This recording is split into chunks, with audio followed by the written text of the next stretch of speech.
20 taong kong pinagbayaran sa kulungan ng kasalanang hindi ko ginawa.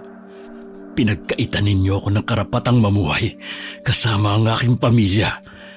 Pinagdusahan ko ang bawat araw na sanhi ng kasamaan nyo. Ngayong nakalaya na ako, sisingilin ko kayo sa lahat ng hirap na pinagdaanan ko sa loob ng piitan. Pakiusap. Huwag mo kong patayin. Hindi ko gusto ng lahat ng nangyari.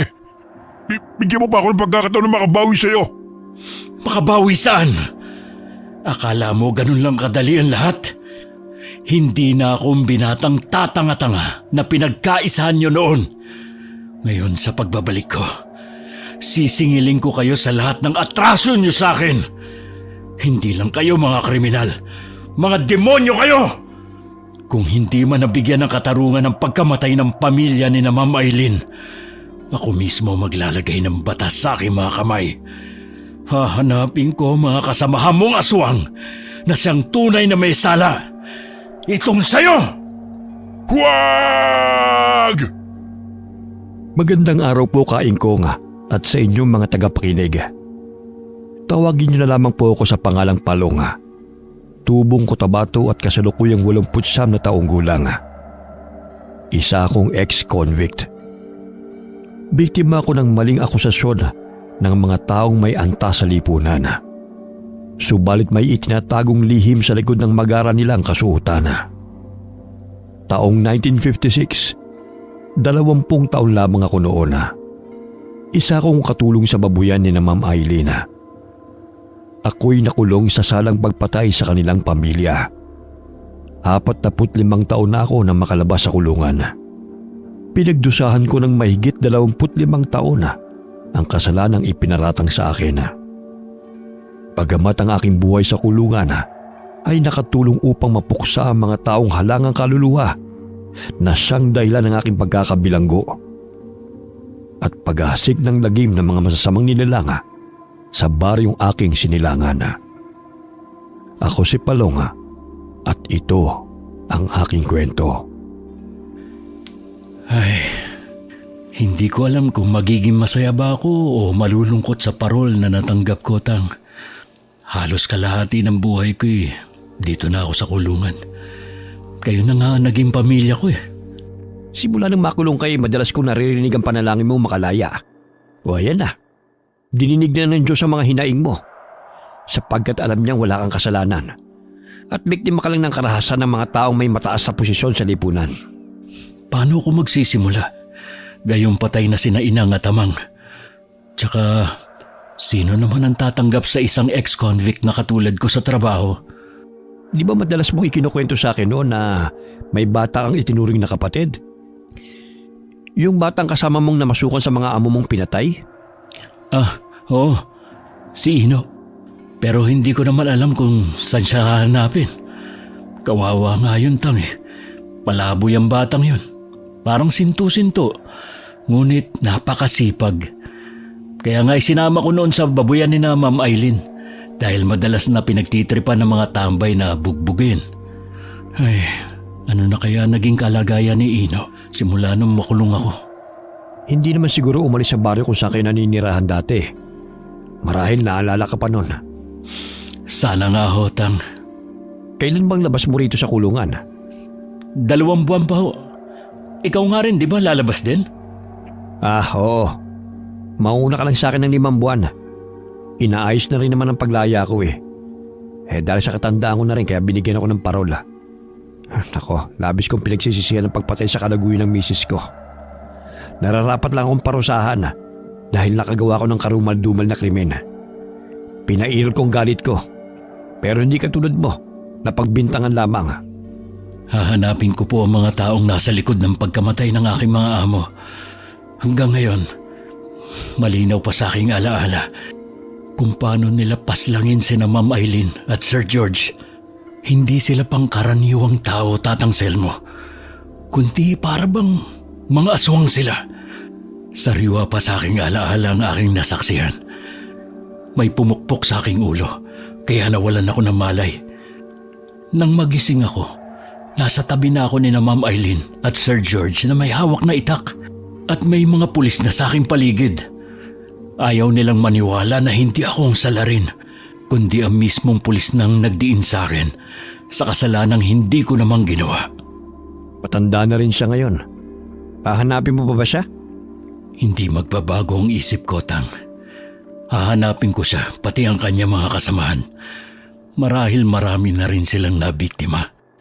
Isa siyang aswang. Hindi ako nagkakamali. Kaso nga lang pinagtawanan lamang ako ng korte nang sinabi kong mga aswang ang may kagagawan ng krimen. Hindi pa rin naaalis sa aking isipan kung paano nila lapain ang katawan ng aking mga amo. Kitang-kita ko kung paano naging mabalasik ang kanilang itsura bago lantakan ng laman ni na Ma'am Eileen. Pinalabas nilang nakahit-hit ako ng pinagbabawal na gamot.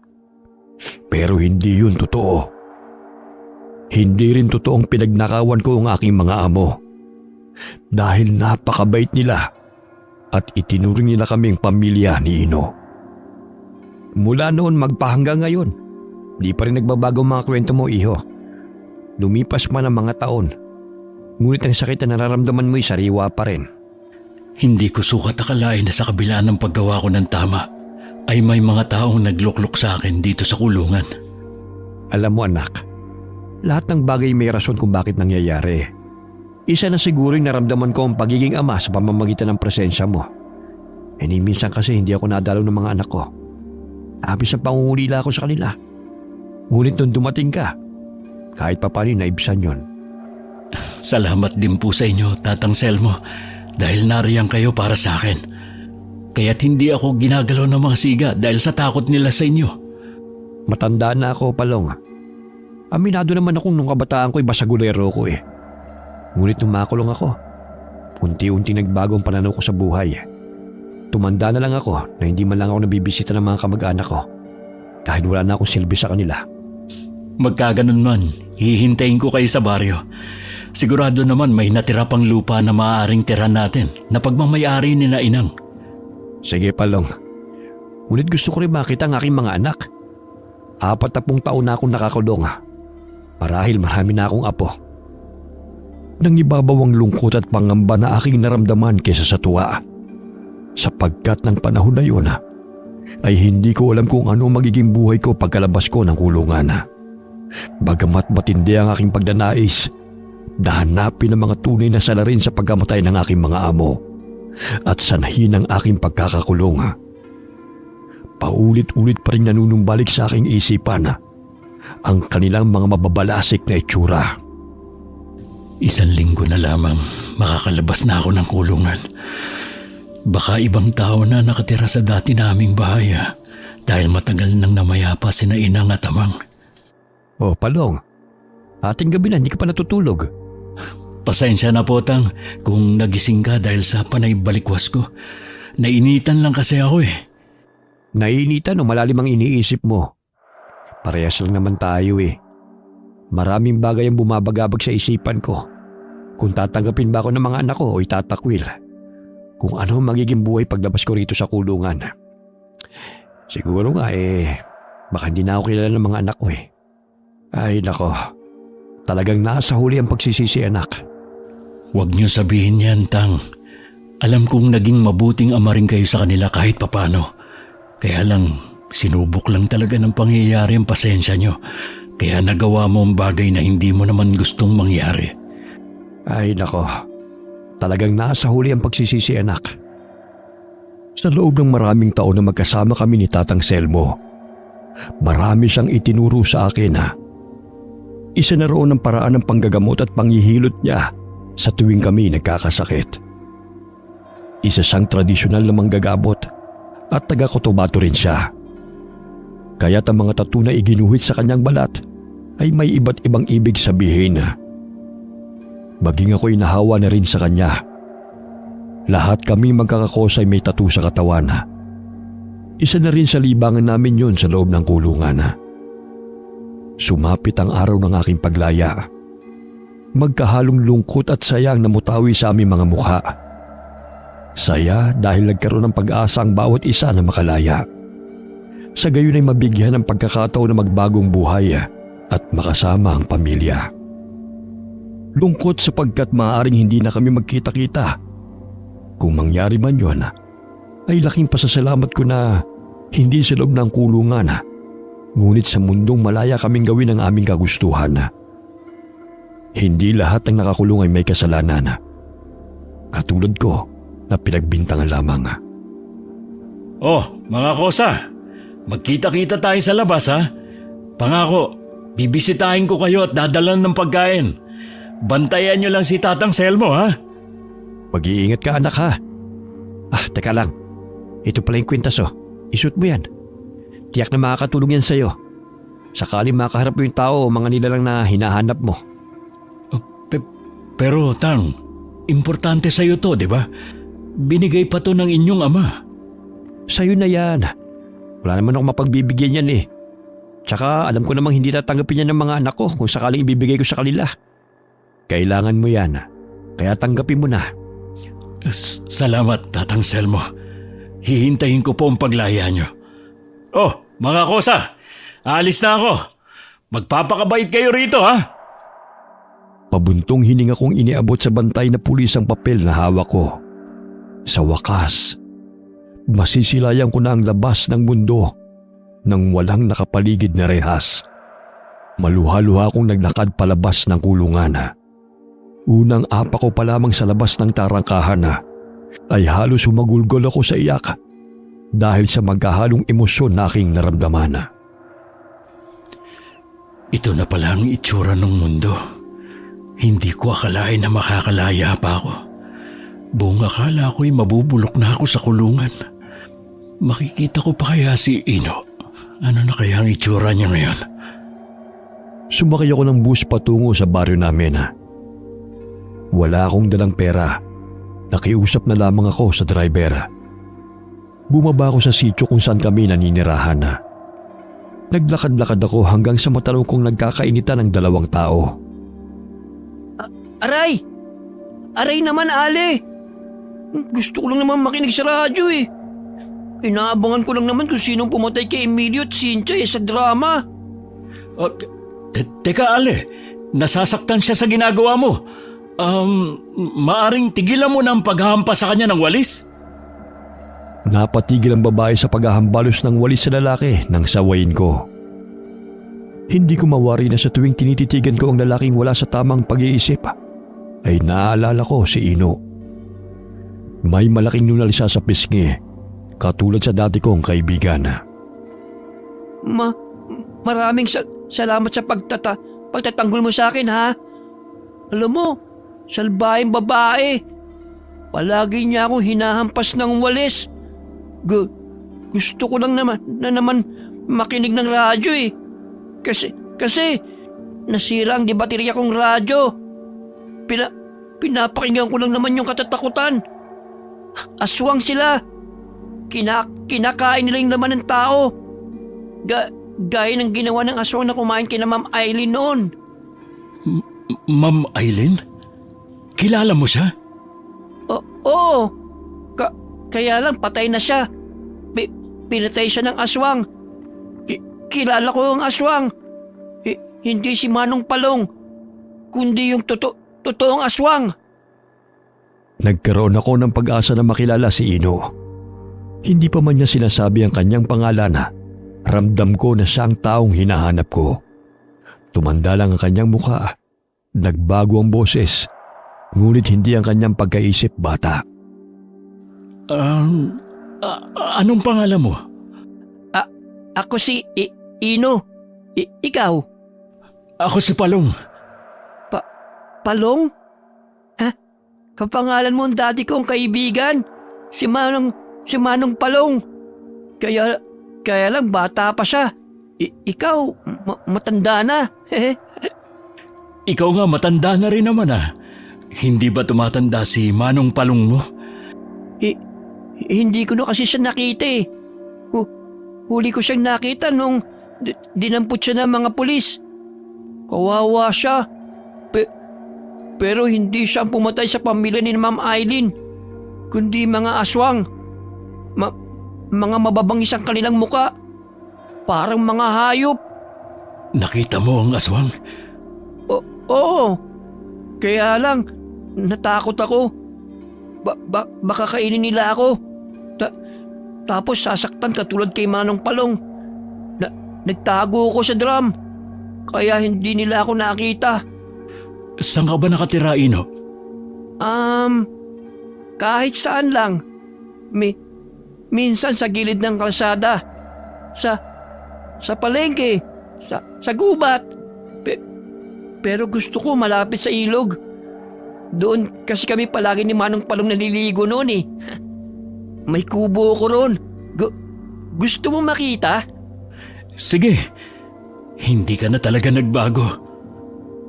Doon kami sa ilog madalas napapagawi sa tuwing araw ng linggo. Kasama namin ang mga pinsan kong sina Jono at Totoy sa paliligo. Walang masyadong pinagbago ang baryo, maliban sa mga pamamahay na naroon at bagong mga mukha ng mga tao. Sa mahigit 20 taon kong pagkakakulong, ay mistulang naging dayo ko sa sarili kong bayan. Nakasalubong ko ang pinsan kong si Rona sa daan at agad ko siyang nakilala. Laking gulat niya na makitang nakalaya na ako. Malamlam ang kanyang mga mata na niyakap niya ako at inanyayahan sa kanilang bahay sa bundok. Rona? Ikaw ba si Rona? Oo. Ako to, si Palong, ang pinsan mo. Mabuti naman nakalaya ka na. Halika muna sa bahay. Tamang-tama, ubos na rin ng mga nilalako kong mga gulay. Teka. Magkakilala kayo ni Manang Rona? Bagong syalta ka pa lang dito ah. Pinsan ko siya. Naalala mo ba si Manong Palong mo? Ako yun. Tumanda lang. Totoo? Pero walang mga guhit sa balat si Manong Palong nung umalis eh. Sa pinuntahan kong lugar may mga mahusay gumuhit. Wala kasing papel kaya sa balat nila ginagawa. Ganun ba? Ikaw ba talaga si Manong Palong? Hindi ako makapaniwala na narito ka na. Hinay-hinay naman sa paglamutak sa mukha ko. Maya-maya magkapalit pa tayo eh. O Ino, saan ka na naman ba nanggaling? Nadaanan ko kanina lang si Lusing. Parang nanggagalaiti na naman yun sa galit eh. Bukang bibig niya ang pangalan mo. Ang sama ng ugali ng babaeng yun. Kesyo makikinig lang naman ako ng radyo eh. Pinalis ako. Takot daw ang anak niya sa akin. Di ko naman sasaktan ah. Doon ka na lang kasi makinig ng radyo sa bahay. Huwag na kasi magpupumilit kung ayaw ka nilang mamalagi sa bakuran nila. Ikaw kasi ang kulit-kulit mo eh. Buong akala ko'y wala na akong madadatnang pamilya. Subalit ang kasiyahan ni Ino nang mapagtanto na ako ang Manong Palong na matagal niyang hinihintay ay hindi ko inaasahan. Nawala ang pangamba na naramdaman ko dahil may taong naghihintay pa pala sa aking pagbabalik. Pumanaw na ang aking mga magulang at wala na roon ang nag-iisa kong kapatid. Sumama kami kay Rona sa bukid. Doon ikinuwento niya ang kahindik-hindik na patayang nangyayari sa baryo. Nakikita ko sila tuwing gabi. Ayaw maniwala ng mga tao sa akin. Sabi nila, may saldik daw ako sa utak. Hindi totoo yun. Sila ang pumatay kay Ma'am Eileen at Sir George. Noong isang araw, nakita kong lalaki. Oo, lalaki. Hinalukay niya yung tiyan ng babae. Tapos, kinuha niya yung laman. Muntik na niya akong mahuli. Pero, tumakbo ako. Mabilis. Sobrang bilis. Kaya hindi niya ako naabutan. Totoo bang sinasabi mo? Oo. Matalim ang ngipin niya. May kutsilyo siyang panghiwa. Tsaka, nakita ko may baril din siya. Insan, totoo bang sinasabi ni Ino? Oo. Noong una hindi ako naniniwala. Pero nang gabihin kami ni Berto sa pag-uwi galing palayan, hinabol kami ng 2 malahayo pang wangis. Sa takot namin tumakbo kami. 2 silang humahabol sa amin. Kaya lang bigla silang umatras nang ilabas ni Berto ang karet na dala niya at kiniskis sa itak na dala ko. Akala ko'y tumigil na sila nang makulong ako. Marahil ang mga katulad nila ang pumatay ka na, Sir George. Kaya't kailangan ko silang hanapin. Naniniwala akong hindi ikaw ang pumatay sa mga amo mo. Alam mo ba nung makulong ka, pansamantala lang natigil ang patayan. Matapos ka mahatulan, bumalik na naman ang patayan. Pero hinuhuli nila ang mga binata na pagkamalang mga rebelde. Pero alam kong hindi sila ang mga salarin dahil mga nangunguling lang sila. Lagim sa dilim. Madalas ko silang nakikita sa dilim. Kaya mag-iingat ka. Etong bawang, asin, tsaka may tanso kong patalim oh. Nakikita mo tong likod ko? Kinalmot niya yan. Gusto niya akong kainin. Pero ayaw ko. Kaya sinaksa ko siya ng patalim kong to. Tsaka dinuraan ko siya sa muka. Kaya binitiwan niya ako. Takot siya sa patalim ko. Ha ha ha ha. Totoo? Oo naman. Dumito ka na lang muna sa bahay, Palong. Alam ko namang wala kang matitirhan eh. Yung lupa na pinagtitirikan ng bahay niyo noon, binenta ng kapatid mong si Auring. Natakot na dito kaya doon na sila sa Iloilo nakatira. Kasama ang asawa at mga anak niya. Nakakahiya naman sa inyo, Insan. Kung pwede sana gagawa na lang ako ng maliit na kubo. Kahit dyan lang banda sa ilog. Wala namang problema. Hindi ka na iba sa amin. Kami na lang naman ni Berto ang malapit mong kamag-anak eh. Mamaya nandito na sila ni Ramon, panganay naming anak. Mabuti pa kayo nagkapamilya. Samantalang ako'y tumandang binata na. Oh, nandyan na pala sila eh.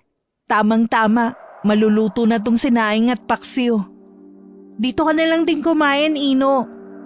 Mamaya-maya kung san-san ka na naman mapadpad eh. Madalas ba si Ino rito? Paminsan-minsan. Tinutulungan niya si Berto sa palayan kapag sinipag. Basta't libre ang pagkain, ayos na sa kanya. Tinataboy kasi siya ng mga tao eh. Pero mabait naman siya kung maayos ang trato sa kanya. Hindi ko alam kung saan o paano ako magsisimula. Huwag kang mag-alala, Palong. Bukas ang aming tahanan para sa'yo. Tsaka, maaari ka namang magtrabaho sa palayan. Kasama ni na Ramon at Berto. Salamat, Insan. Mula noon kayo lang talaga naging mabuti sa amin. Hanggang ngayon ay hindi ka pa rin nagbabago. Sino pa ba magtutulungan kundi tayo lang naman? Pasensya ka na nga pala, hindi na kita nadalaw sa kulungan ha. Huling dalaw ko nung ibinigay ko sa pulis ang liham para sa'yo. Hindi na ako pumasok dahil buntis ako ng panahong yun. Ako nga ang dapat humingi ng paumanhin Naabala pa kita pero maraming salamat, Insan. Dahil sa'yo nalaman ko ang kalagayan ni na amang at inang. Hindi na kasi naagapan ng sakit nila. Kaya sunod-sunod silang namatay. Maluha-luha na sana ako habang nakikipagkwentuhan sa pinsan kong si Rona. Ngunit bahagya akong napatawa nang mapansin si Ino na seryosong nakatunga nga sa aming dalawa at palipat-lipat ang tingin habang nangungulangot. Psst! Uy! Baka mapanis yan! Ha? Ang alin? Yang kulangot mo! Hindi ka talaga nagbago, Ino. Parehong-pareho ka pa rin nung bata ka. Mahilig makinig sa usapan ng mga tao habang nangungulangot. Pasensya na, Manong. At saan ka pupunta? Maghuhugas ng kamay. Kakain na naghahain na kasi si Manang Rona. Ikaw talaga, Ino. Basta pagkain ang bilis-bilis mo. Ilang sandali iniluwan ng pintuan sina Berto at ang panganay niyang anak na si Ramona. Hindi ko sukat akalain na maging siya ay masaya nang ako'y nakalaya na. Magkasintahan pa lang sila noon ni Rona nang ako'y makulong. O sige, mag-usap na muna kayo riyan. Gigisingin ko lang si Beth. Nakatulog yata ang batang yun eh. Unang hapunan ko kasama ang pamilya ng aking pinsana. Unang araw ng aking paglaya. Ngunit sumagi sa aking isipan ng mga kasamaan ko sa kulungan habang kami naghahapunan. Lalo na si Tatang Selmo. Maraming salamat sa pagtanggap niyo sa akin. Hindi ko makakalimutan ang araw na ito. Sige na, kumain ka lang ng kumain. Marami pang ulam sa kaserola. Huwag ka na mahiya, Palong. Ako, Manang. Gusto ko pang kumain. Hindi ako nahiya kasi gutom ako. O sige na, kumuha ka lang doon. May mga tao pa bang napapadaan dito sa ganitong oras? Minsan, pero kapag sumapit na ang dilim, wala nang lumalabas sa kani-kanilang mga bahay dahil sa takot. Ilang sandali bahagyang napatigil sa pagkain si Berto at tumayo mula sa kanyang inuupo ang silya. Sumilip siya ng bintana at kinuha ang kanyang itak sa dingding. Batid ko may panganib na nagbabadya sa paligid. Kasabay ng mga huni ng mga kuliglig sa katahimikan ng gabi ay ang mga kaluskos na nagbumula sa mga inaapakang mga dahon. Gabi ng lagim. Aswang sa dilim. Nariyan lamang sila sa paligid. Nakakatakot. Nakakasindak ang mabangis nilang mga itsura. Siguro may dumaan lang ng mga magsasaka ngayong gabi. Nagiging alerto kami rito pagsapit ng dilim sa takot na lusubin ng masasamang nilalang. Kahit saan man magpunta, tila walang katahimikan. Katulad na lamang sa kulungan kapag naroon ka, kung saan-saan na napapadpad ang isipan mo. Dito sa labas, hindi pa rin ligtas. Mas nakakatakot pa nga eh. Dahil hindi mo alam kung sino ang kalaban. Manang Rona, sinimot ko ng tutong na kanin. Sayang eh. Ay nako, Ino. Sige na, ilagay mo na lang ang mga pinggan sa lababo. Bukas na lang natin hugasan yan. Manang Rona, parang may nakamasid dito sa bahay. Saan? Ayun oh. Nasa malayo siya. Hindi ko makita ang muka. Pero sigurado akong tao. Nasaan siya? Ayun, tumakbo na siya. Baka gustong humingi ng pagkain. Kaya lang naubos ko na ang kanin eh. Hayaan mo na siya. Kakatok yan kapag gustong humingi. Sige na, maglatag ka na ng banig dun sa sala. Dito na lang si Palong sa papag. Bukas tulungan mo si Manong mo sa paggawa ng kubo, ha, Ino? Oo naman.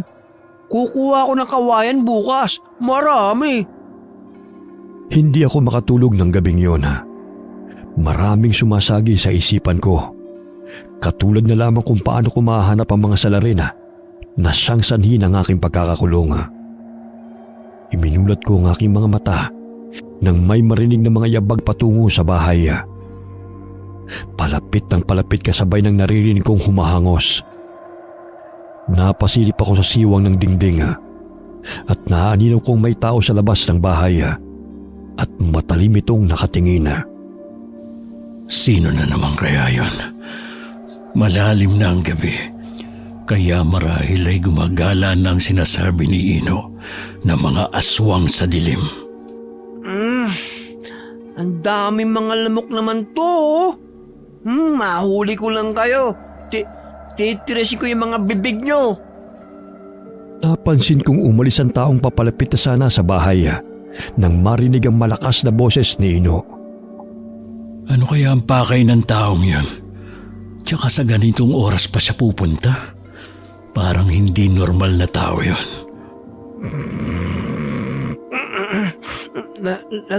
Lagim sa dilim. Aswang na lagim.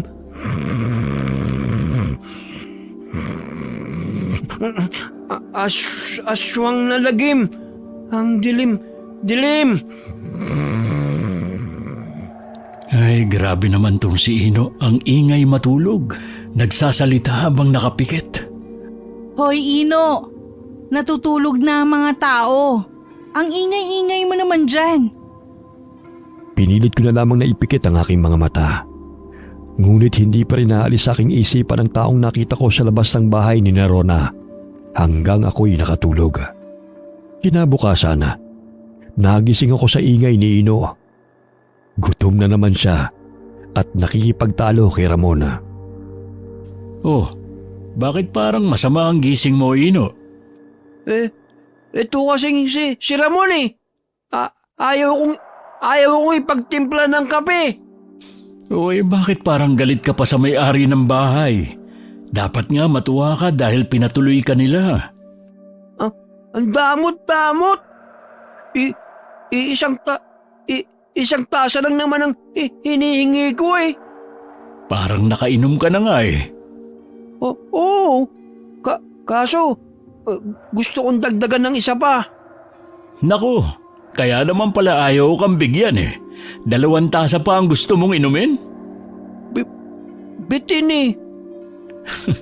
Sus, dahan-dahan lang sa kape. Mamaya nervyusin ka na niyan. Sige na nga. Kukuha na lang ako ng kawayan na gagawing kubo. Mamaya na nga lang ulit ako magkakape. Basta Ramon ha. Bigyan mo ako mamaya ha. Isip bata pa rin si Ino. Kahit na 33 na ang kanyang edad. Padabog nang tinungo ang lugar kung saan siya kukuhan ng mga kawayan. Ilang sandali narinig kong sumigaw siya ng malakas na animoy na takot. Oh, ano kaya nangyari sa kanya? Tinubuan nga ng nerbyo sa katakawan sa kape. Puntahan mo nga siya, Palong. Baka kung napano na yun. Wah! May patay! Pinatay! May dugo! Ano ba nakita mo't bakit takot na takot ka riyan? Ang kalabaw kinain ng aswang. Wala nang laman. Grabe, wasakan siya ng kalabaw ah. Hindi normal na hayop ang lumapa sa kalabaw na yan. Diyos ko, ang kalabaw ni Berto. Halos nasimot na ang laman. Aswang! Oo, aswang ang pumatay. Nakita ko. Aswang din ang pumatay sa babae sa bukid. Katulad niyan, kinain ng laman. Ay nako, 3 buwan pa lang ang kalabaw na to eh. Pangalawang anak ng kalabaw na ginagamit ni Berto sa pagsasaka. Ito ang malaking problema namin dito sa baryo, Palong. Malaking perwisyo sa kabuhayan ng mga tao mga pumapatay sa mga hayop. Naaapektuhan na ang mga kabuhayan namin. Pero wala naman kami maituro kung sino o ano may gawa nito. Dahil ayon sa kapulisan, maaaring mga mababangis na hayop daw. Malalaman din natin kung hayop nga ba ang gumawa nito o talagang totoong aswang. Ililibing ko na lang to bago pa umalingasaw ang amoy. Sige, kayo na ang bahala riyan. Malaking problema na naman to. Naghukay kami ng lupa ni Ino upang ilibing ang natirang katawan ng patay na kalabaw. Saglit akong napatigil sa paghuhukay ng lupa nang mapansin kong may taong nagmamasid sa amin. Ang pulis! Siya ang aswang! Magtago tayo! Papatay niya tayo! Ayokong kainin niya! Magtago tayo, bilis! Kumalma ka nga. Walang aswang. Tirik na tirik ang araw oh. Nakita ko siya!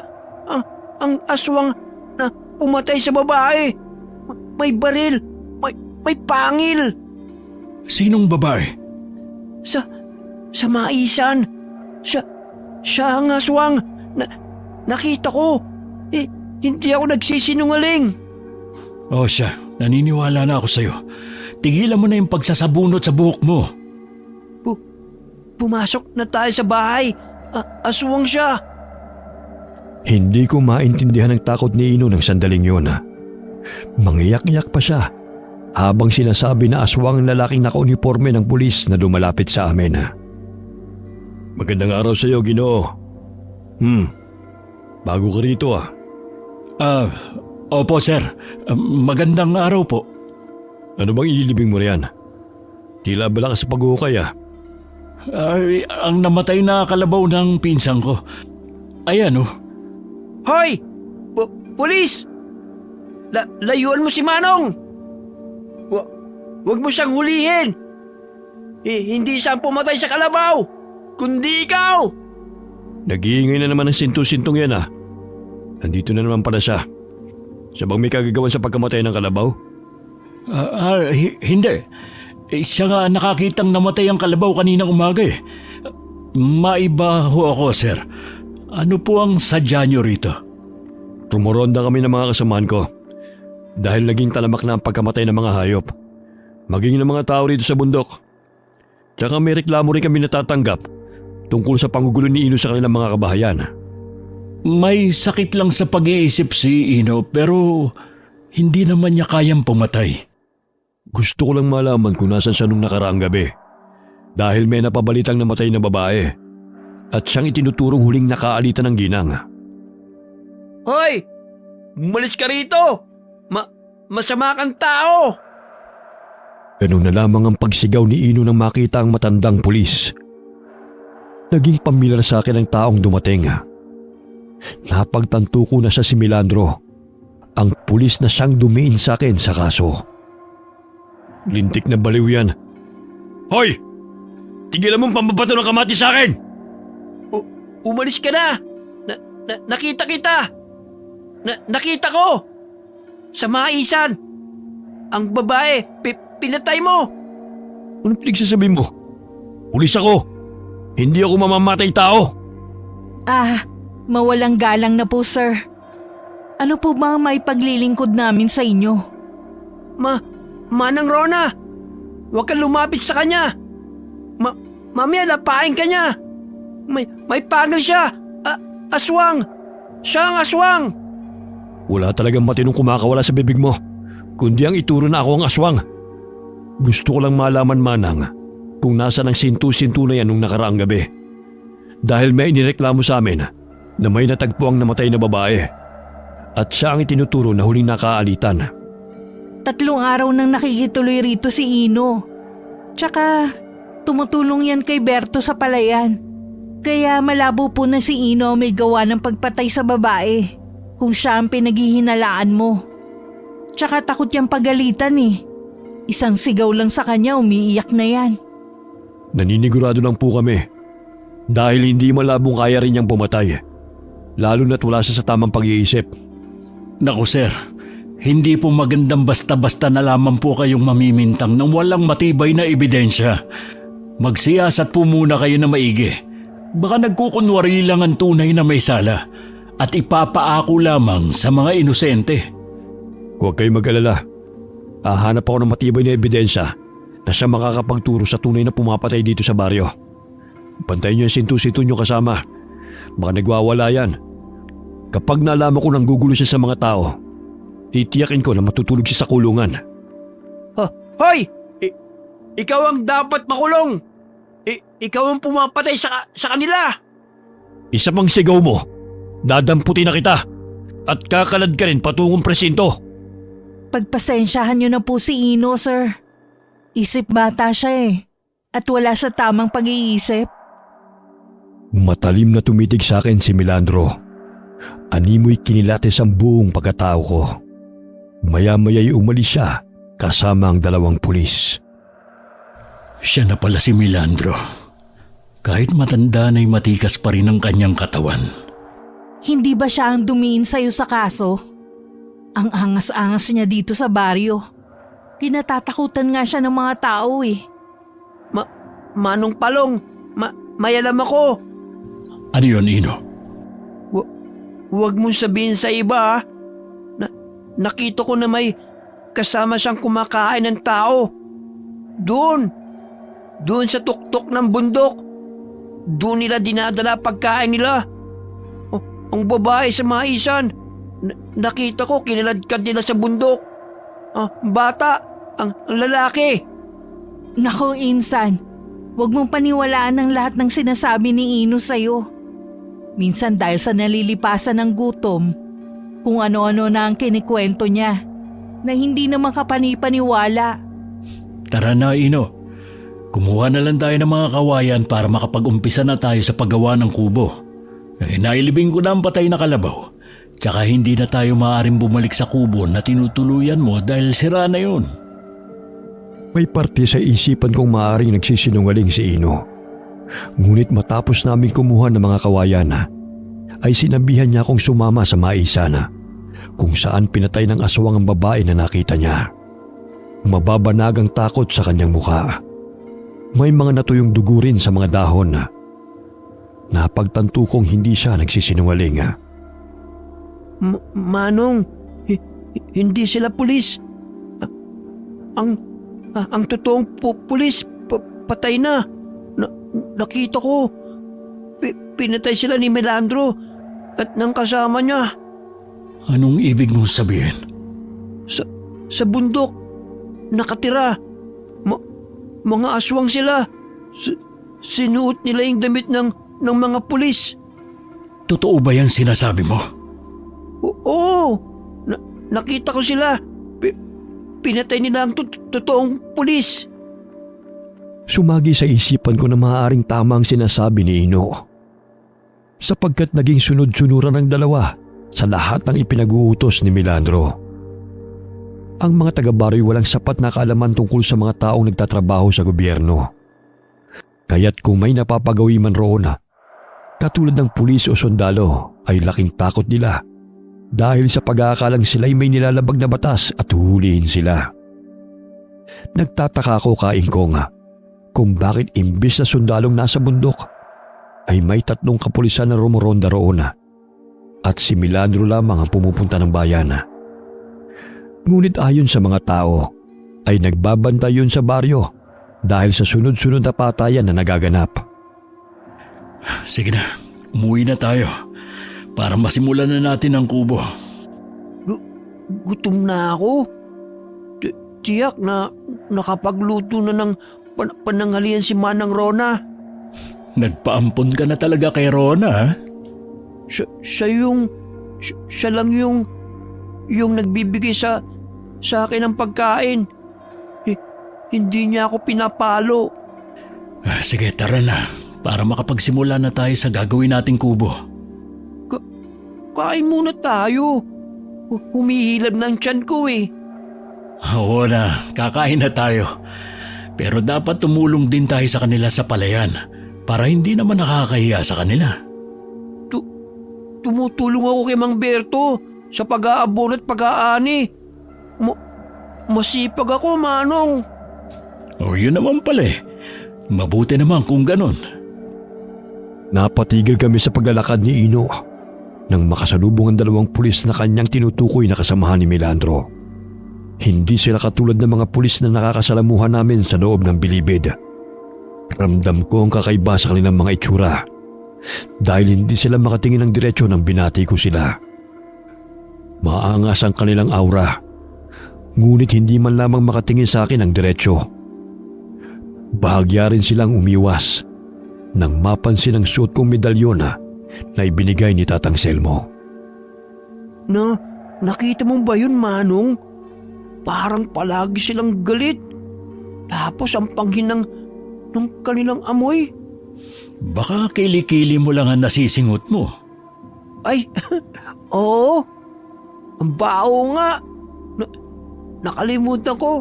2 araw na pala akong hindi nakakaligo sa ilog. Kaya nga maligo ka muna bago kumain, ha? Mamaya mawalan pa ng ganang kumain ng katabi mo. Sige. Manghihiram na lang ako ng sabong panglaba kay Manang Rona. Napalingon ako sa 2 taong nakasalubong namin. Napansin kong matalim nila akong tinatanaw habang lumalakad palayo. Natapos namin ni Ino ang kubo bago sumapit ang dilim. Gawa lamang naman ito sa nipa at kawayan. Ilang araw ang lumipas. Naging palaisipan sa akin ang mga sinabi ni Ino tungkol sa aswang at sa mga pulis. Kaya tuwing gabi lihim akong lumalabas ng kubo para hanapin ang sinasabi nilang naghahasik ng lagim sa baryo. Manong, saan ka pupunta? Shh! Huwag ka maingay. Magpapahangin lang ako sa labas ng bahay. May aswang sa paligid. Papatayin ka nila. Kaya nga huwag kang maingay para hindi nila ako mapatay. Gusto mo bang sumama sa akin? Ituro mo sa akin kung saan mo sila madalas nakikita. Sige po. Basta huwag kang lumika ng anumang ingay. Lahat ng sasabihin ko'y susundin mo. Nagkakaintindihan ba tayo, Ino? Oo, Manong. O siya, kunin mo yung karet sa ilalim ng higaan natin. Dadaling ko ang kutsilyo ko. Tanso ito. Napulot ko sa daan matagal na. Isasaksak ko ulit sa aswang. Ikaw ang bahala. Basta sundin mo ang mga sasabihin ko. Huwag matigas ang ulo, ha? Inuntahan namin ang lugar kung saan madalas nakikita ni Ino ang sinasabi niyang aswang. Malalim na ang gabi at tanging ang maliwanag na buwan ang nagsisilbing ilaw sa madilim na paligid. Layo-layo ang mga kabahayan, kaya malayang nakakapaghasik ng lagim ang mga masasamang nilalang sa kabundukan. Diyan sa kubo na yan, nakatira ang mga aswang. Kita ko, pati ang pulis na matanda, aswang siya. Sige, bantayan na lang natin kung may lalabas ngang aswang na sinasabi mo. Ayun, may paparating. Nandyan sila. Alam ko ang tunog ng mga yabag nila. Magtago na lamang muna tayo rito sa mga talahib. Ilang sandali na aninaw naming may kinakaladkad ang 2 taong pinaghihinalaan ni Ino ng mga aswang. Laking gulat ko na pinagtatatadtad nila ang katawan ng taong dala nila. Kaya't nagkatinginan kami ni Ino. Maya-maya'y may umiyak na bata na naroon sa loob ng sako. May bata sa loob ng sako. Kailangan natin siya iligtas. Pero Manong, baka patayin nila tayo. Dumito ka na lang. Hindi na ako takot mamatay. Dahil simula nang makulong ako, tinanggalan na ako ng karapatang mabuhay ng payapa. Dahan-dahan kong tinungo ang kinaroroonan ng 2 taong abala sa pagtadtad ng kanilang biktima. Dumiretso ko sa sako kung saan naririnig kong may batang umiiyak. Marahan ko yung binuksan at bumungad sa akin ang batang lalaki na nasa 7 taong gulang. Shh! Huwag ka matakot. Ililigtas kita, bata. Sino ka? Bitiwan mo ang batang yan. Mga demonyo kayo! Imbis na kayo magtanggol sa mga tao, kayo pa mismo nag-aasik na lagim dito sa baryo. At sino ka naman para pakialaman kami sa ginagawa namin? Bitiwan mo ang bata. Kung gusto mo pang tumagal ang buhay mo. Naalala ko mga wangis ninyong yan. Kayo ang pumatay sa mga alagang baboy at sa mag-asawang amo ko. Nakakasiguro kung kayo yon. Kung kami nga, ano naman ang gagawin mo? Hindi lang naman ang amo mo ang pinatay namin, kundi ang mga kapulisan, rebelde at mga residente dito sa kabundukan. Maging ikaw hindi na makakatakas pa. Pinaghandaan ko ang araw na makaharap kayong muli. Abay, matapang ka. Gusto mo ng sakit ng katawan? Pwes, isusunod kitang tatadtarin. Lumundag ang lalaking aswang patungo sa aking harapan. Tulad ng sinabi ni Ino na hindi ito tunay na pulis, kundi isinuot lamang nito ang uniforme ng pulis na kanilang pinatay ilang buwan na ang nakakalipas. Sila ay mga aswang na kasamahan ni Melandro, na pulis na aswang na nanunungkulan sa gobyerno. Ino! Kunin mo yung bata! Iligtas mo siya! Bata? Ang bata na nasa sako. Kailangan ko siyang iligtas. Ang lakas ng loob mong kalabanin kami. Walang sino man ang nakakaligtas sa amin. Maging ikaw, nakalalaya lamang sa kulungan. Nagawa ka naming idiin noon. magagawa ka rin namin patayin ngayon. Yun ay kung hahayaan kong mabuhay pa kayo. Kayo ang dapat na parusahan, hindi ang mga inosenteng mga mamamayan. Hoy, bata, aalis na tayo rito. May mga aswang. Papatay nila tayo. Kinarga ni Ino ang batang lalaki habang pinipigilan ko ang isang aswang na lumapit sa kanila. Ilang sandali hinabol sila ng kasamahan nitong aswang, kaya't nabahala ako sa kaligtasan ni Ino at ng bata. Dahil sa aming pakikipagpambuno, nailapat ng aswang ang kanyang pisngi sa medalyon kong suot. Hindi ko mawari kung bakit pumalaw siya ng ubod lakas na animoy nasasaktan. Malakas niya akong itinulak upang makalayo ko sa kanya at napasapo siya sa kanyang mukha. Ang medalyon ng pinuno ng orasyon! Ilayo mo sa akin yan! Babalikan kita! Takot sila sa medalyon. Animoy hinihigop nito ang kanyang lakas. Teka, parang aligaga siyang tumakbo. Kailangan ko siyang habulin bago pa siya tuluyang makalayo. Manong! Tulong! Tulong! Papatayin ako ng aswang! Si Ino, gustong sakmalin ng isa pang aswang. Naku, kailangan kong tulungan si Ino bago pa siya masaktan. Aray! Lumayo ka sa akin! Tumakbong palayo ang aswang na nakalaban ko, Kaingkong. Dahil inuna kong tulungan si Ino sa aswang na dumadagan sa kanya. Tumutulo pa ang malalagkit nitong laway sa mukha ng aking kaibigan. Ganun na lamang ang kanilang pagdanasa sa sariwang dugot laman ng tao. Kinuha ko ang karet na nakasukbit sa aking tagiliran at walang pagdadalawang isip na itinarak yon sa kanyang leeg.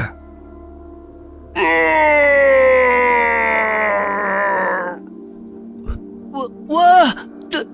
Dugo! Dugo! Mamamatay na ako! Tulong! Tulong! Hindi mo yan dugo, kundi sa aswang yan. Buhay pa ako? Paulit-ulit kong inundayan siya ng saksak gamit ang karet at sinipa ko siya nang makitang puno na ng sugat ang kanyang katawan. Ganun na lamang ang panggigigil ni Ino nang siya'y makabangon at sinuntok-suntok ang mukha ng aswang na muntik nang pumatay sa kanya. Gusto mo pa talaga akong patayin, ha? Yan! Yan ang dapat sa'yo! Eto pa! Ang sama-sama mo! Ino, tama na yan. Natatakot na ang bata sa'yo. Hindi! Kailangan kong patayin ang aswang na to! Masama sila! Kinakain nila ang mga tao! Itali na lang natin sa puno para hindi na makatakas pa. Hindi na yan sisikatan pa ng araw at mamamatay na rin siya dahil sa lalim ng natamo niya mga sugat. Aswang siya! Hindi siya totoong pulis! Pinatay nila ang totoong pulis! Nakita ko, Manong! Pinatay nila ang pulis! Oo na, naniniwala na ako sa'yo. Kumalma ka na at buhatin mo na ang bata dahil nanginginig na siya sa takot. Ako na ang bahala sa aswang na ito. Nakatakas ang isa. Alam kong magsusumbong yon sa kanyang mga kasamahan. Tignan mo ang itsura niya, oh. Nanlilisik ang kanyang mga mata at lumalabas ang kanyang mga pangil. Hindi siya tao. Aswang sila. Ayaw maniwala ng mga taga-baryo sa akin. Sabi nila, baliw ako. At hindi pulis ang pumapatay. Yan, oh. Tignan mo ang kanilang itsura. Hindi ka lang nila naiintindihan. Alam kong hindi tunay na pulis ang pumapatay, kundi ang nagkukunwaring pulis na mga katulad nila, nakasamahan ng tunay na pulis na si Milandro. Naguguluhan lang ang mga taga-baryo sa paliwanag mo, Ino. Oo, yun. Aray, ang sakit ng braso ko. Bumao ng mga kuko niya kanina eh. Lintik na aswang na yan. Tama na yan. Lupaypay na yan, kahit pa ulit-ulit mo pantadyakan. Hindi pa nakontento si Ino. Kumuha siya ng mga baging at ipinulupot yon sa leeg ng lalaking aswang. Halos lumuwa ang mga mata nito habang nakalawit pa ang dila. Karamihan sa mga tao sa panahon ngayon ay hindi naniniwala sa mga aswang. Ngunit kitang-kita ko na hindi normal ang kanilang itsura. Mabalasik ang kanilang mga muka at malakas ang pang-amoy sa sariwang laman at dugo. Tulungan na kita sa paggapo sa kanya, Manong. Marami akong nakuha mga baging, oh. Ako na lang ang bahala. Bantayan mo na lang ang bata. Baka bumalik pa ang kasama niyang aswang at tangayin pa ang batang yan. Hoy, aswang! Nasa na ang iba mong mga kasama? Alam ko, marami kayo. Paano pa makakapagsalita yan? Pinuluputan mo ng baging ang leg at nakalawit pa ang dila niya. Dapat lang sa kanya yan. Dahil sinasaktan nila ako. Tignan mo ang kalmot sa likod ko. Silang may gawa nito, Manong. Oo na. Ilang beses mo na yung kwento sa akin eh. Ramdam kong may mga matang nakamasid sa amin na nagkukubli sa kadiliman. Naririnig ko pa ang bawat paghangos at yabag na naroon lamang sa paligid. Ngunit takot siyang lumapit sa amin. Magbubukang liwayway na ng kami makauwi at iniwan ang aswang na naghihingalong nakatali sa puno hanggang sa bawian siya ng buhay. Paano kung makita siya ng mga kasama niya? Mabuti na nga yun para magkaroon naman sila ng takot. Huwag ka mag-alala. Maghahanda tayo sa kanilang pagsalakay. Natatakot ako. Baka balikan nila tayo. Mas higit na matakot sila dahil alam na natin ang tunay nilang sikreto. Lalo na ng maangas na milandrong yun. Paano ang bata? Saan siya titira? Sa kubo muna natin. Kita mo namang takot na takot oh. Isa pa, kailangan nating humingi ng tulong sa barangay para makauwi ng batang to sa kanyang mga kamag-anak. Paano natin malalaman kung sinong kamag-anak niya? Hindi nga nagsasalita, oh. Hoy, bata! Anong pangalan mo? Huwag kang umiyak dyan! Paano magsasalita yan? Tinatakot mo. Huwag mo kasing sigawan. Kausapin mo ng mahinahon. Ang tapang mo naman kung makipag-usap. Sige. Bata? Bata, anong pangalan mo? Saan ka nakatira? Ayaw niya magsalita. Pipi yatang batang to eh. Hayaan mo na muna siya makapagpahinga. Natatakot pa yan, kaya hindi pa magawang magsalita. Napag-alaman naming anak na magsasaka ang batang lalaki. Ang kanyang ama ang tinadtad ng mga aswang. Pansamantala silang natulog sa kamalig dahil sa pagbabantay sa kanilang mga palay. Hindi nila namalaya na pinasok ng mga aswang ang kamalig na kanilang tinutuluyan.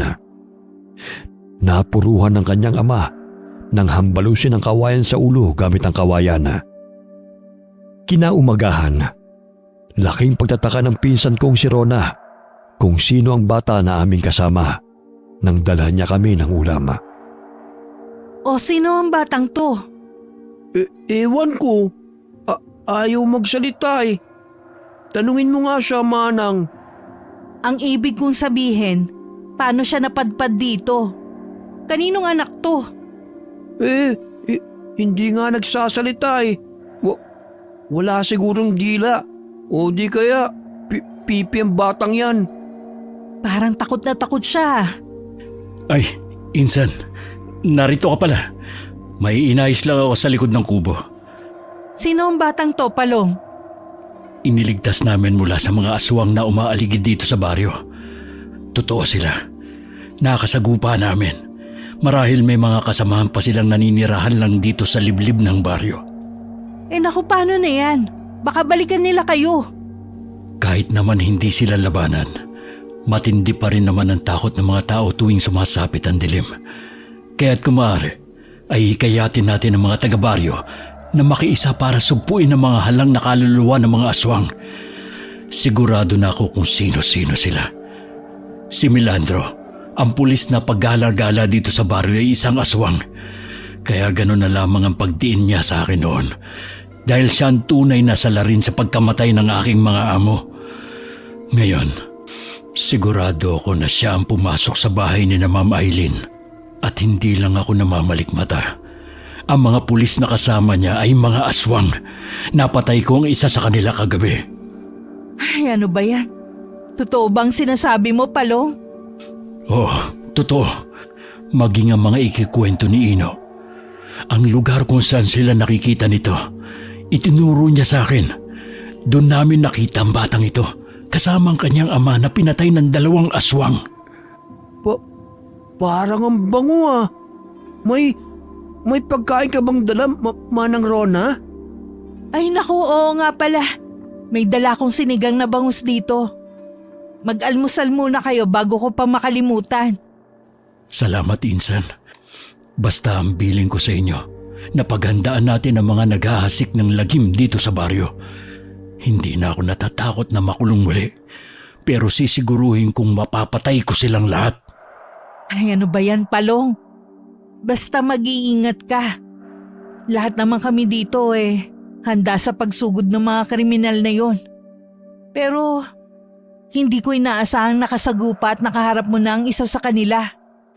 Kitang-kita ng 2 mga mata ko. Mga aswang sila at sila ang mga kasakasama ni Milandro sa pagroronda dito sa baryo. Aswang din pala si Milandro. Kaya pala walang kriminal lang nahuhuli. Kung meron man, mga walang kamuwang-muwang ng mga residente.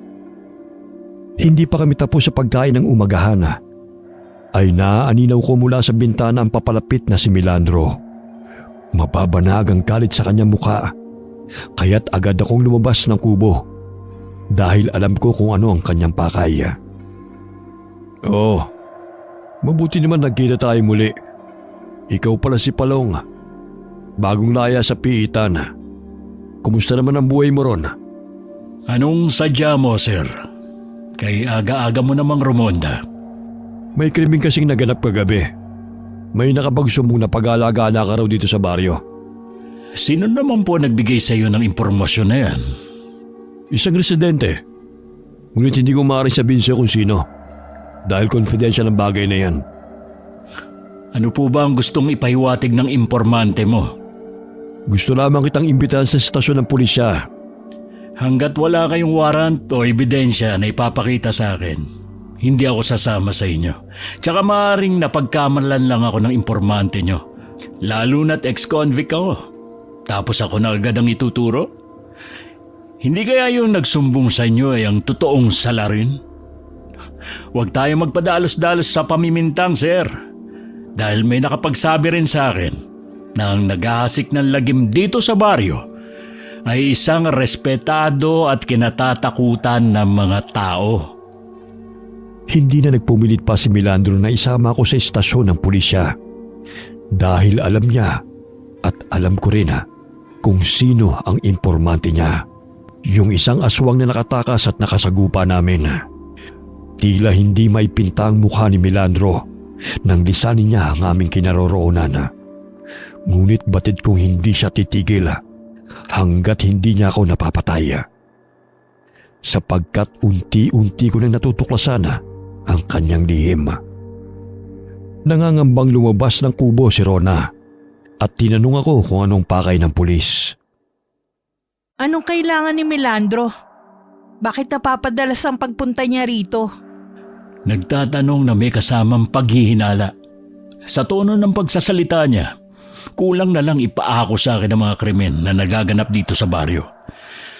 Napansin mo ba, Insan, na hindi niya kasama ang 2 pulis na kasama niya palagi? Ay, oo nga. Ano kaya nangyari sa 2 yun? Ibig sabihin, kumpirmado ngang sila yung nakasagupa namin kagabi. Hindi ako nagkakamali dahil naka-uniforme sila ng pulis. Totoong sinabi ni Ino na nagkukunwari lamang sila dahil ang tunay na pulis na dapat sana'y rumoronda rito ay pinatay nila at ang mga kasakasama ni Melandro ay ang mga aswang na siyang naninirahan sa kabundukan. Alam mo, Insan, may narinig ako noon na usap-usapan. Baka totoo nga yun eh. Para kasing nagkatugma-tugma sa pangyayari ngayon.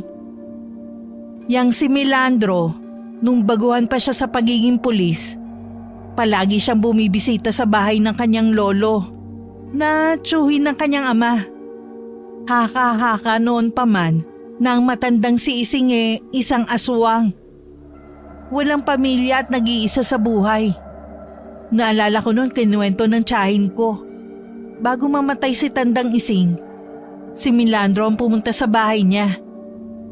Tapos nang lumabas si Melandro sa bahay, nawalan ng buhay ang matandang si Ising. Hindi kaya si Melandro ang naging tagapagmana nito sa pagiging aswang bago mamatay ang matanda? Siguro. Kitang-kita ko noon na si Melandro ang pumasok sa bahay ni na Sir George. Nagtatalo pa sila dahil sa negosyong babuyan ng aking amo. Umalis siya matapos ang mainit nilang pag-uusap pero hindi ko inaasahan na babalik siya pagsapit ng hating gabi. Hindi ako nagkakamali na si Melandro yon dahil natatandaan ko ang kanyang muka. Bagamat laking takot ko nung patayin niya mag-asawa at nag-iisang anak ng mga ito. Nilantakan nila ang mga laman ng mga ito. Kasama niya ang 2 mabangis na mga aswang. Laking takot ko na makita kong pangyayaring yon. Kaya nanatili ako sa silid namin ni Ino. Ngunit may matigas na bagay na tumama sa ulo ko. Pagkagising ko kinabukasan, nakita kong naroon si Melandro kasama ang ibang mga pulis at mga tao na tinuturo ako bilang salarin na siya mismo may kagagawan. Pinagkibit-balikat lang namin noon ang usap-usapan na yon. Dahil akala ko naman hindi totoo. Pero ngayon natagni-tagni ko ang pangyayari. Ay, siya pa nga ang dapat na tagapagtanggol dito sa baryo. Pero siya pa pala ang nagpapahamak sa mga tao. Paano natin mapapaniwala ang mga taga-baryo na aswang si Melandro? Hindi naman natin sila basta-basta mapapaniwala. Lalo na't ex-convict ako at hindi nila ako paniniwalaan. Ngunit gagawa ako ng paraan upang matigil na ang kahibangan ng Melandrong yan. Napahinto kami sa pag-uusap ni Rona nang marinig kong pumalahaw si Ino. Kaya't dali-dali kami pumasok sa kubo. O Ino, bakit ka na naman sumisigaw dyan? Eto kasing bata, inubos ang ulam. Napakatao niyang kumain. Ay naku, akala ko kung ano na eh. Salbahe kang bata. Bakit ba inubos ang ulam? Hindi ka nga nagsasalita. Pero napakatakaw mo sa pagkain. Hayaan mo na siya. Nakakain ka na naman eh. Bisita natin siya. Kaya huwag mo na siyang awayin. Kung hindi ka lang namin bisita, inupakan na kitang bata ka. Inubos mo yung ulam? Painis? Ikaw talaga, Ino. Parang 5 taong gulang ang pag-iisip mo. Ay sige na, iligpit mo na ang pinagkainan natin. Maya-maya ihatid na natin ang batang yan sa kanila. Alam mo ba kung taga saan ang batang yan, Palong? Hindi nga eh. Limitado lang ang kanyang salita nang tanungin ko. Tsaka takot na takot pa at ayaw lumabas ng bahay. Hindi naman tayo makakahingi ng tulong kay Kapitan eh. Balita ko lumuwas ng bayan dahil nagkasakit raw ang anak niya kaya bumisita ron. Ganun ba? Pagpapahingahin ko na lang muna yung batang yan. Bukas na lamang namin ni Ino hahanapin kung saan siya nakatira. Siguro naman makapagsasalita na rin siya na maayos. Malalim na ang gabi. Nagising ako dahil sa ingay ng mga residente sa labas ng kubo na tinutuluyan namin. Agad akong bumangon upang harapin ang mga taong nagsisigawan. Sumunod din si Ino na nooy naghihikab pa. Magandang gabi ho sa inyo. Malalim na ang gabi. Ngunit napasugod pa ho kayo rito. Carmel? May dala po ba kayong pagkain? Bakit naparito kayo? Tumahimik ka muna, Ino. Ako na lang ang kakausap sa kanila.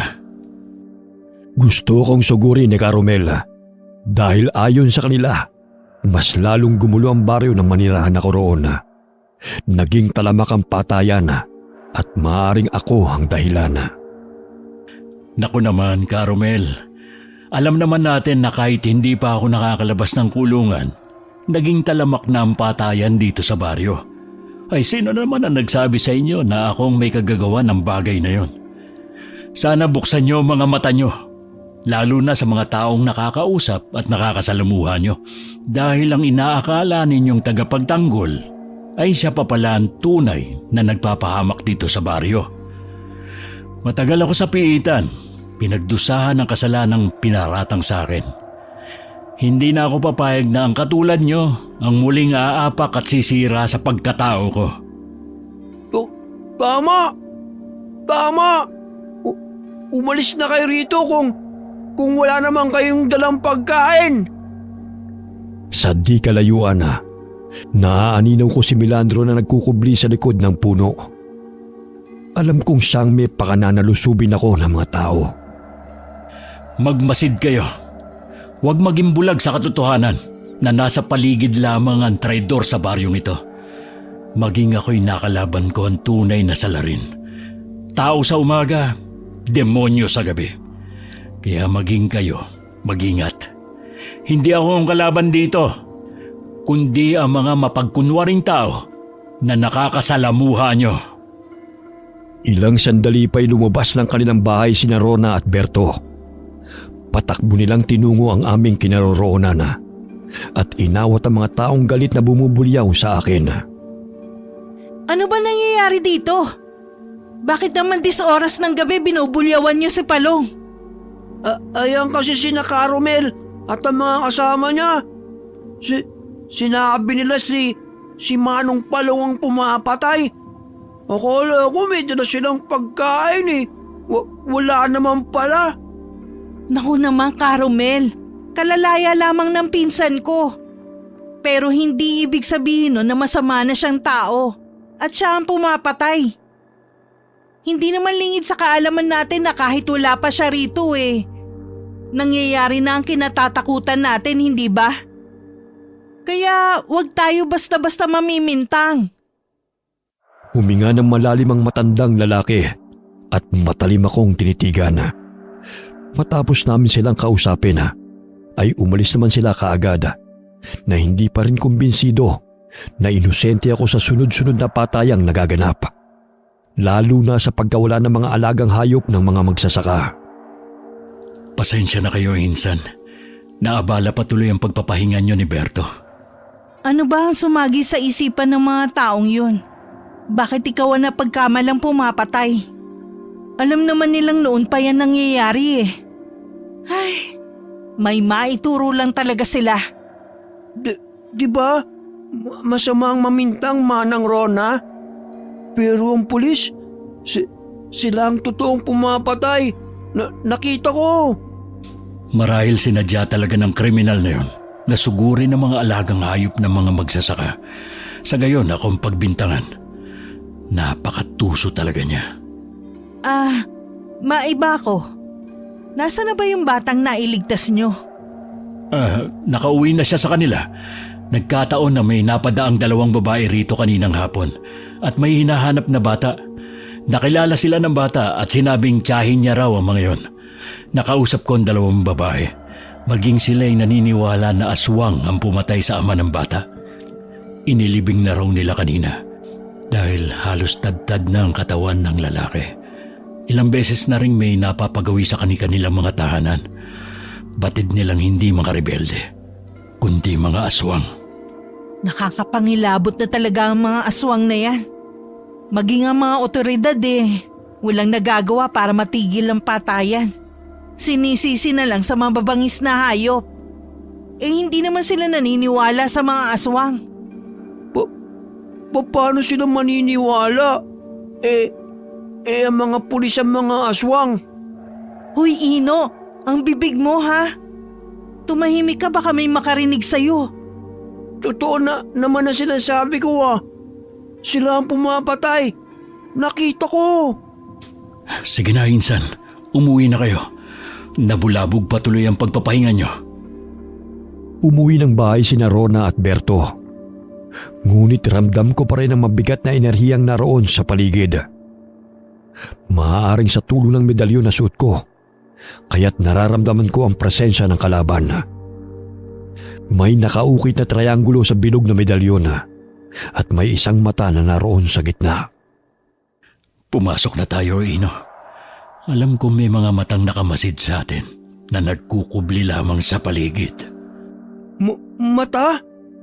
Nasaan ang mata? Tutusukin ko yun. Ang tapang-tapang mo pag nandito ako. Pero sigaw ka naman ng sigaw kahit nauubusan ka lang ng ulam.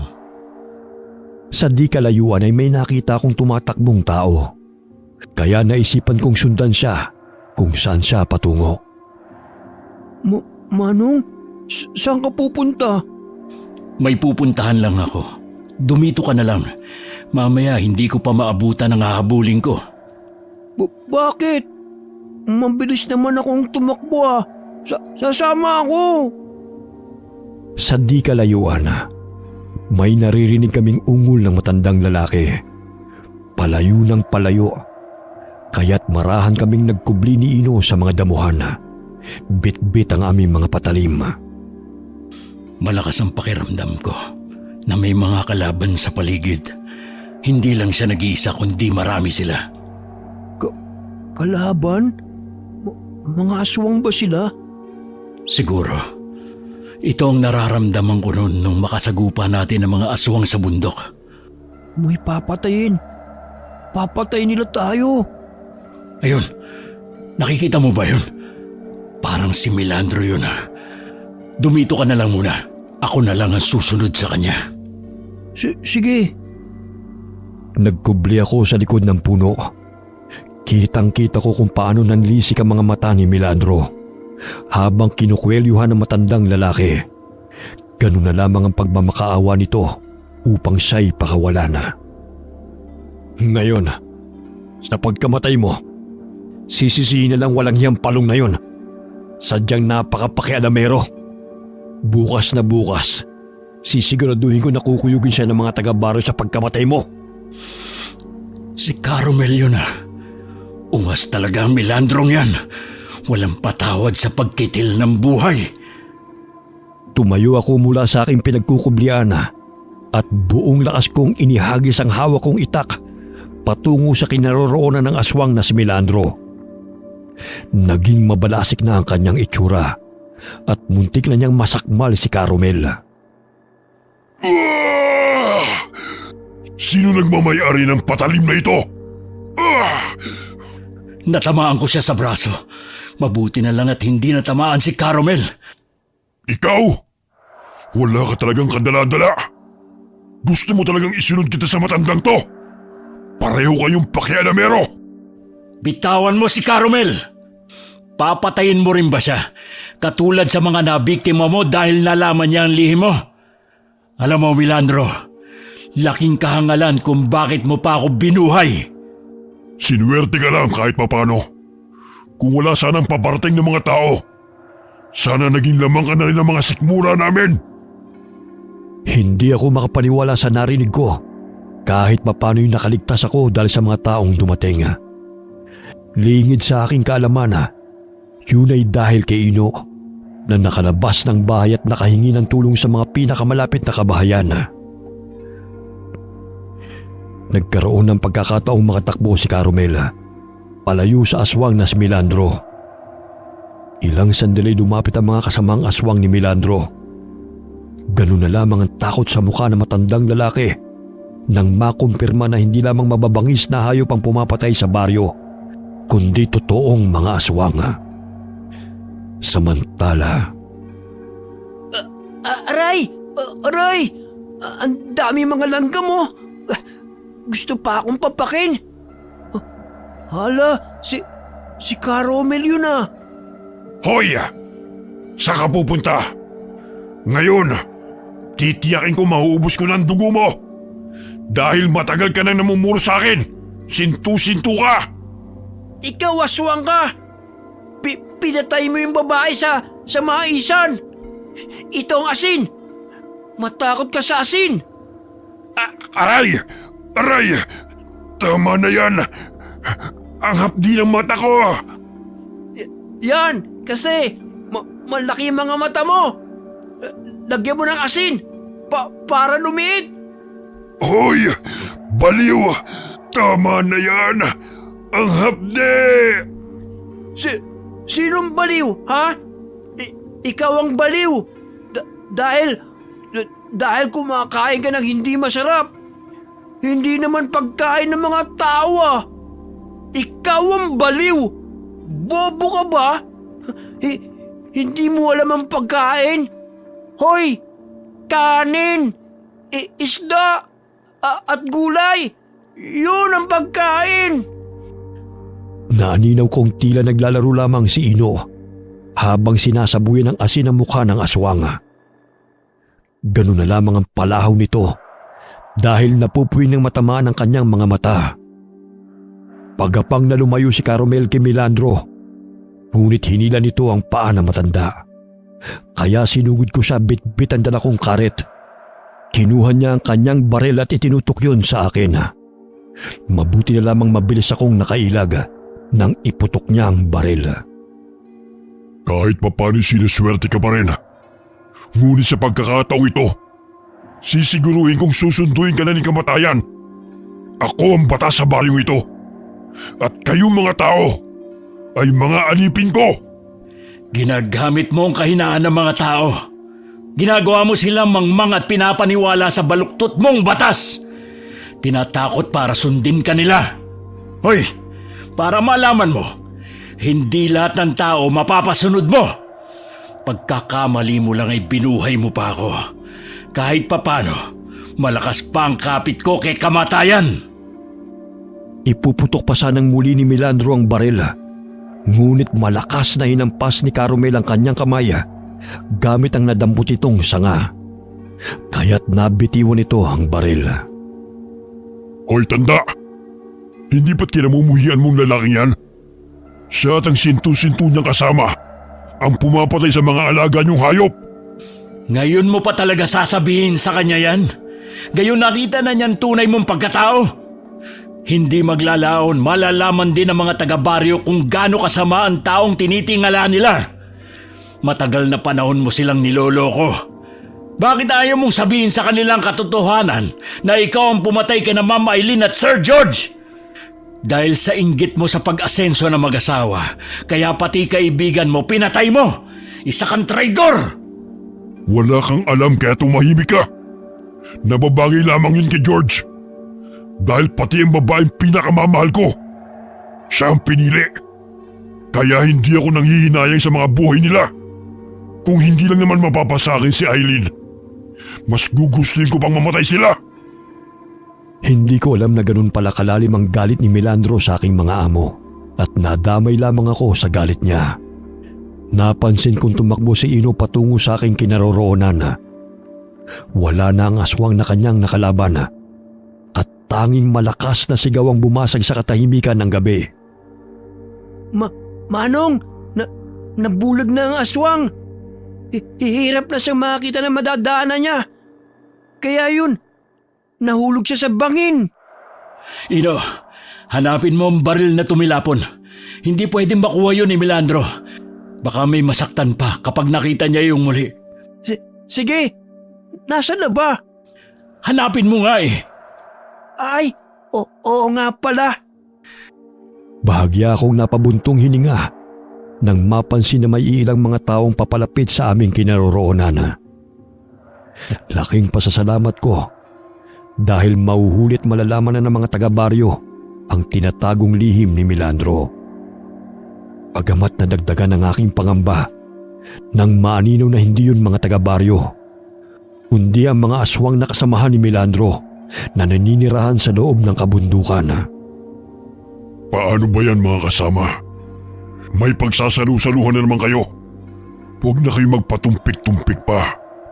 Patayin niyo na sila bago pa ipagkalat ng mga yan ang tungkol sa atin. Mga aswang, marami sila? Bumuo ka na talaga ng grupo mo rito sa kabundukan, Milandro. Wala ka talagang kasing sama.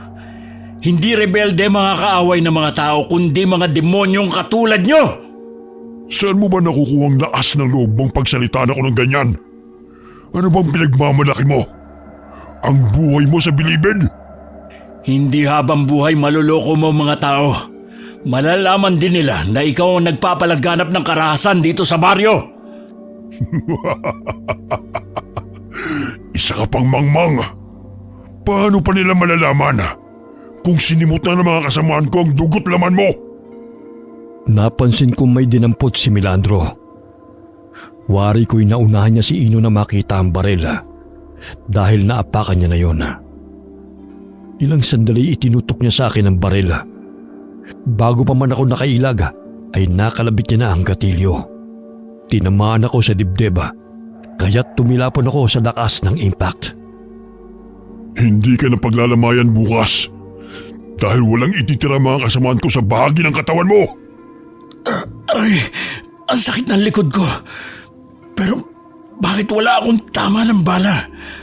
Huwag kang mag-alala, Sinto-Sinto, dahil isusunod kita. Umiiyak si Ino na nilapitan ako. Ngunit bumangon ako at napasa po sa aking dibdib. Sa tulong ng medalyon na aking suot ay doon lamang bumao ng bala at hindi ako tinamaan. Manong, gumising ka. Huwag kang mamatay. Ayoko mamatay ka. Shh! Hindi pa ako patay. Buhay ako, Ino. Ha? Paano nangyari yun? Basta huwag kang maingay. Sinenyasan ni Milandro ang kanyang mga kasamahan na lapitan kami upang patayin. Maging si Caromel ay natakot sa mga ito.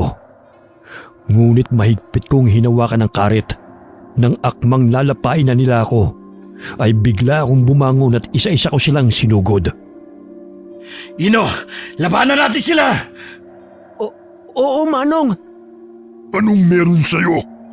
Bakit hindi ka namamatay? Sunod-sunod na pinaputok ng aswang na si Milandro ang baril dahil sa galit sa akin. Ngunit hinihila ko ang kanyang mga kasamahan na lumalapit sa akin. At sila itong ginagawa kong panangga sa mga balang pinapakaulan ng aswang na pulis. Hanggang sa maubos na nito ang bala. Hindi ko mawari ang kakaibang lakas na nananalaytay sa aking katawan, Kaingkong. Marahil dahil yon sa medalyon na aking suot na pagmamay-ari ng isang maalam na manggagamot na babaylan. Hoy, Milandro! Wala ka nang kawala pa! Isa kang hangal! Manong, may mga tao.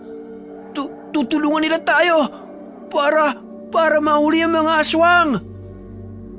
Tatakas pa sana si Milandro, ngunit buong lakas kong inihagis ang karit na aking hawak patungo sa kanya. Bigla siyang bumulagta sa lupa nang bumaon sa kanyang batok ang matulis na dulo ng patalim.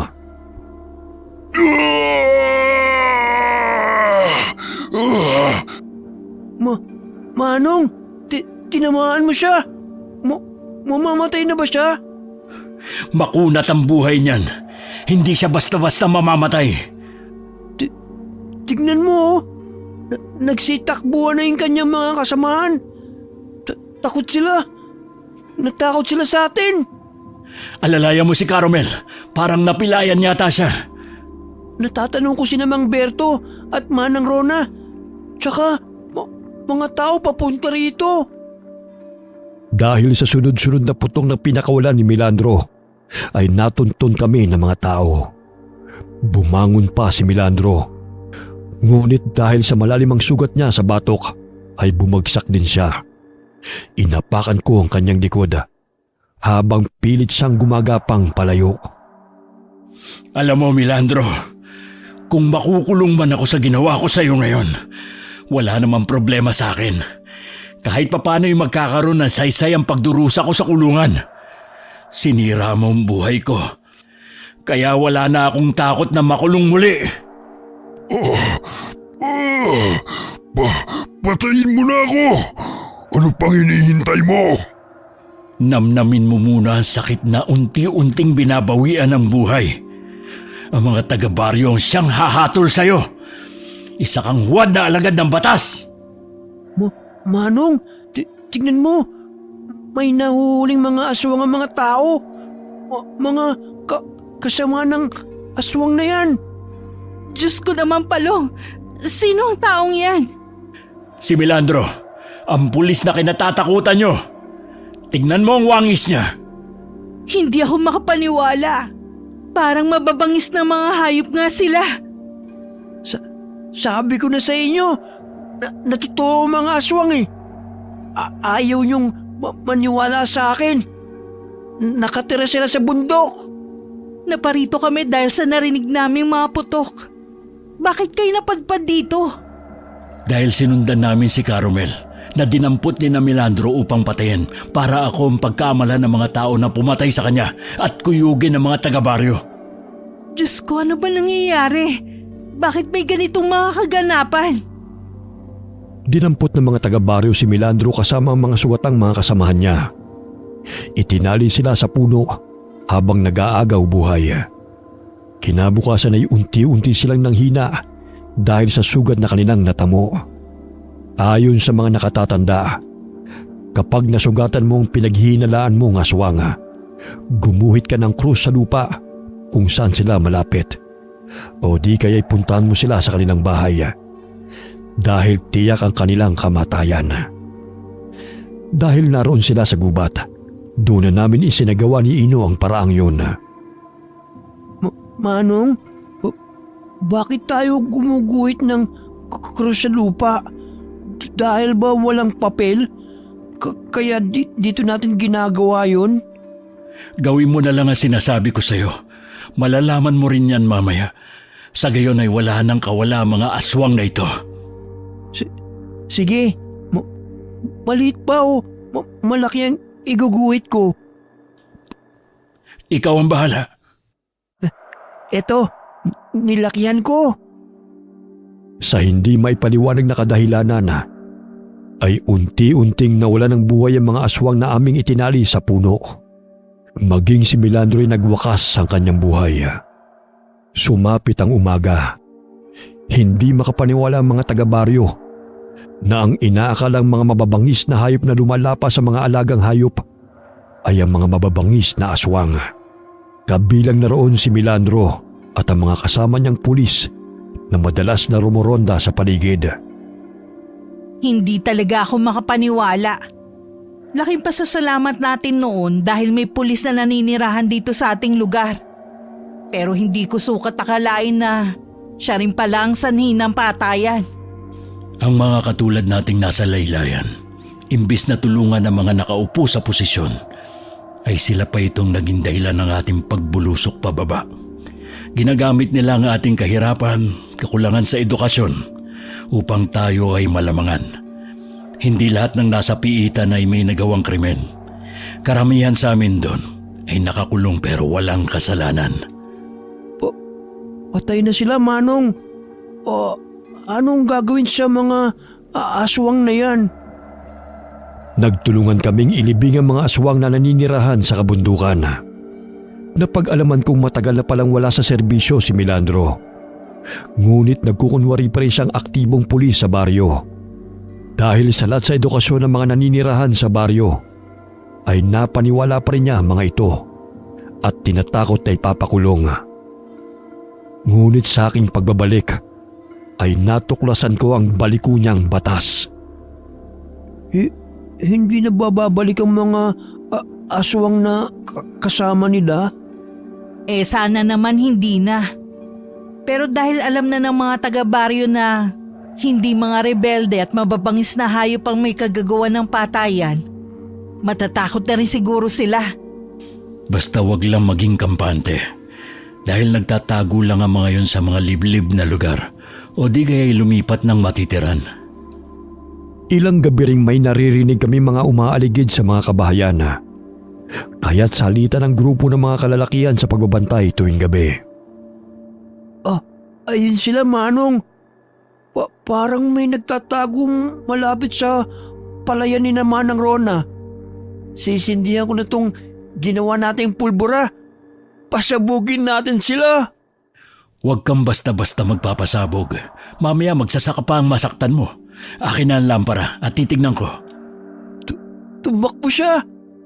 Natakot na sila sa'yo, Manong. Kinatatakutan ka na ng mga aswang. Ang galing!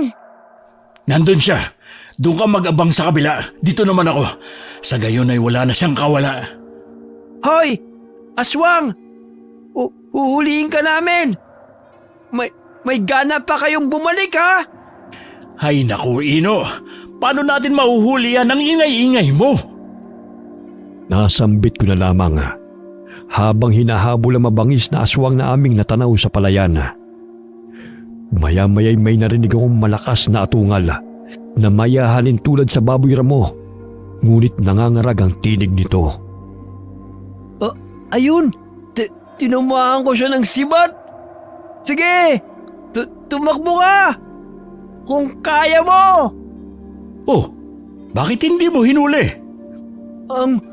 Ang bilis niyang tumakbo eh! Parang kabayo! Pero tinamaan ko siya ng sibat! Narinig mo bang atungal niya? Nakatakas na naman. O siya, hayaan mo na lang yan. Natitiyak kong gutom na sila. Dahil wala na silang mabibiktima, maging ang mga hayop dito sa baryo. Naging mahina na rin ang puwersa nila. Dahil naging aktibo ang mga mamamayan sa pagbabantay sa mga katulad nila mga aswang. Hindi na ako takot sa kanila. Kapag kasama kita, Manong, takot na rin sila sa akin. Ah, ganun ba? Eh di astig ka. Dahil kinatatakutan ka nila. Unti-unting naging payapa ang baryo mula sa pananalakay ng mababangis na hayop at mga aswang. Bumisita ako sa kulungan matapos ang problema namin sa baryo. Ngunit hindi ko na naabutan doon si Tatang Selmo. Kaya't pinuntahan ko siya sa address na binigay niya sa akin noon. Masaya akong malaman na kahit papano ay tinanggap siya ng kanyang mga anak. Bagamat 2 buwan matapos siyang makalaya, ay namaya pa siya at ibinurol ang kanyang labi sa bahay ng kanyang anak. Marahil ay hinintay lamang niya ang araw ng kanyang paglaya at makapiling ang kanyang mga anak bago pumanaw. Tinanggap ako ng aking mga kababaryo at nagbagong buhay. Ngunit dala-dala ko pa rin ang pait ng aking nakaraan at naging malaking aral sa mga taong nakapaligid sa akin na hindi lahat ng mga taong nakakulong ay nakagawa ng kasalanan.